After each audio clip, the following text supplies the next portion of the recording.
Ni ukugira ngo twegerane duhuze ibitekerezo byubaka iki gihugu cyacu, buri muntu ashyizeho ake, buri muntu atanze umusanzu we.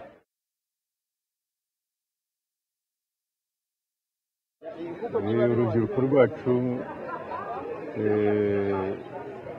dukwiye kurutegura neza uhereye mu muryango. Ni nabyo numva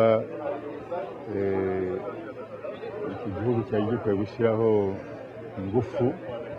Umuryango wacu, umuryango urubyiruko rukomokamo ukaba muzima, kandi rero umuntu abona nyine hari ingorane nyinshi umuryango ugira, ari mu byerekeye umutungo, ari mu byerekeye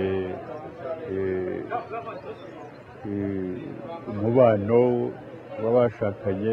Nkumva rero iki gihugu cyacu n'abandi bafitemo uruhare bakwiye gusagasira umuryango ukaba muzima, kugira ngo n'urubyiruko rukomokamo rushobore kuba ruzima, rufite indangagaciro nyakuri zivoma mu muryango.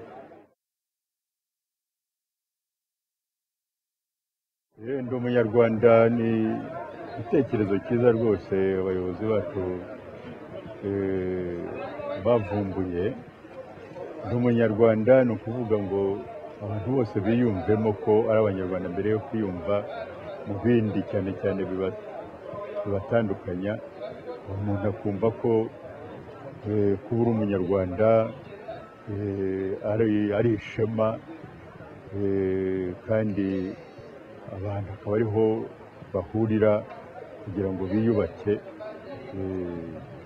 Kumva rero ni igitekerezo cyiza kijyana mu bumwe, kijyana mu buvandimwe, gishobora no gutuma abantu ibyagiye bibatandukanya muri iki gihugu by'amoko, by'uturere,